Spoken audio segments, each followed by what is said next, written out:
Mr. Smith, room 18, patient hypertensive, can you give a bolus? Mr. Smith, room 18, hypertensive, can I get a bolus? Mr. Smith, Trish, hypertensive, can I get a Smith?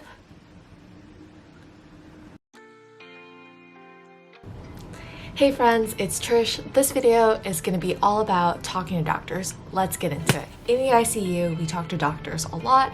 There could be different teams of doctors that we talk to. So when you see them, you want to be able to tell them what it is that's on your mind in a very concise way that delivers what's the story of this patient and what is it exactly that you need. Now, most of the time when you work in the ICU, these doctors already kind of have a feel for the patient as they've already rounded on them or seen them. But remember, doctors have a lot of patients. So you want to make their lives easier and give them a brief description of this patient, give them a little bit of an idea of what it is specifically that you need. First tip for you is kind of get a vibe of your unit. You'll know which doctors are very easy to approach and talk to and to learn from, and you'll also know doctors to kind of stay away from or maybe not ask as many questions from. You can even ask specific nurses what their vibe is.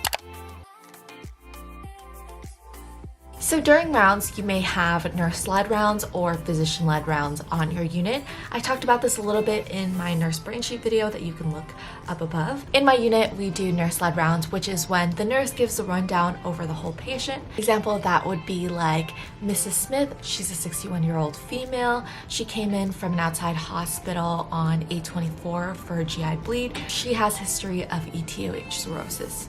So I know that's very brief. There's probably a lot more things about Mrs. Smith that they need to know. Usually the doctors will know and they'll read up on all of this stuff. Then from there, I'll usually go over significant events. So anything that's acute, I usually would mention. Other than that, I go through systems, and when I go through each system, I will ask for orders in each system. Then at the end, I can just go ahead and repeat them so that they have a better feel for what it is that we went over.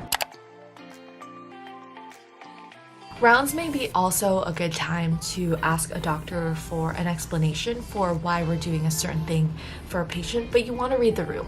There's times when the doctors are really swamped and they're rounding, but they have to be somewhere at the end of their round. I know personally for me, there was one specific fellow on my floor that he was super amazing. I had a patient who vagaled and fell to the ground and he ran to help me.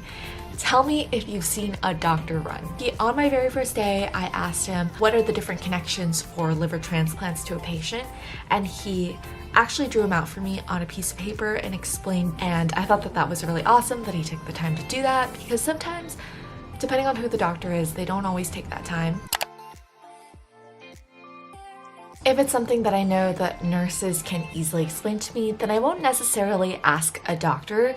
I would just rather ask them about their train of thought as to why we're taking care of a certain patient a certain way. So if you know that there's a specific sort of patient that you'll be dealing with, whether it's neuro, cardiac, surgical, then you're gonna wanna know what it is that the doctors like to do pre-procedure for you to anticipate what are some of the things that the doctors are gonna order in the future for this patient, and so that you can think ahead and be on the same page.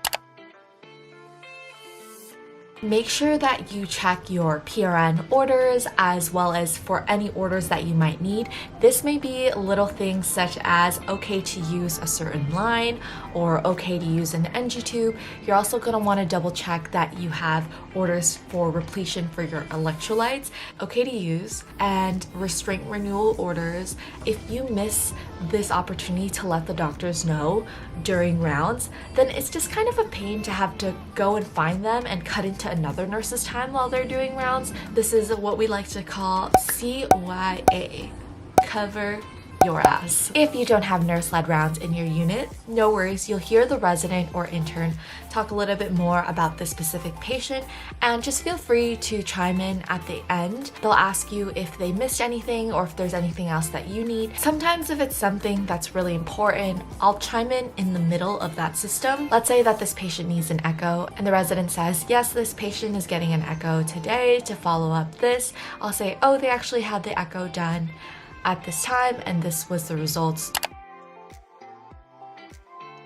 Let's talk about rounds when physicians come by and say, "Hi, how did Mr. Smith do overnight?" The first thing that I would like you guys to say is ask them what service they're from. That'll help tailor your thoughts towards that service. So if they're nephrology, you know that you're going to talk about urine output, you're going to talk about I's and O's, what does their BUN creatinine look like, did they get any Lasix overnight, do you think that they're going to be needing dialysis or intermittent dialysis because they're fluid overloaded. Those are things that you can talk to about this doctor because they are the ones that are going to be writing orders for that specific portion of the care.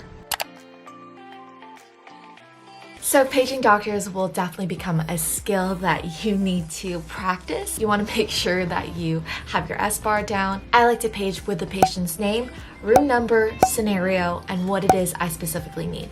So I will say, Smith, bed 11, patient hypotensive, 75/33 for the last 15 minutes. Can I get a 5% 500 bolus? So usually the doctor will call right away and they'll let you know what it is that they would like you to do. When they call you back, you ask for that order, or there may be times where it's not written. If I have multiple orders for a certain patient, I don't like to leave lines in between because think about it, you only have so much room on a pager that it's so annoying to have to scroll down and look for the different things. If a doctor hasn't come in rounded or they don't really round at night, then I will say Smith, bed 11, and then I will enumerate what it is that I need, starting from the most important to the least important. So number 1, HemoQ 5.8, did a CBC, CBC was 6.1, can I get 1 unit of Reds? Number 2, K is 3.4, having PVCs, can I get potassium replacements, probably 20 MEQs, my patient has a central line. Number 3, can I get my restraints renewed? Thank you. There's no space in between that. I just write them all in the big text, and because I enumerated it, I know and I have let the doctor know that I need 3 specific orders for 3 different things, and I'm expecting 3 different orders. Lastly, make sure that you've tried all other interventions because when the doctor calls you back, they may be asking, have you tried the PRN order that's written there? And you want your answer to be, yes, I've tried all other interventions, I've done assessments on this patient, and this is how the patient is looking before they call you. Anticipate what this doctor is going to be asking you. They may be asking you questions on this patient's condition. What are the patient's electrolytes looking like? What is the patient's coagulation factors looking like? So if you have those things all at hand, it makes it easier for you to have this transaction with the doctor and to talk to them about patient care so they can give you the tools on their end to help you execute what you need to keep your patient stable and afloat. Alright, I hope that these tips helped you. If you like them, please go ahead and give this video a thumbs up. It really helps me out. Thanks so much, and I'll see you in the next video. Bye!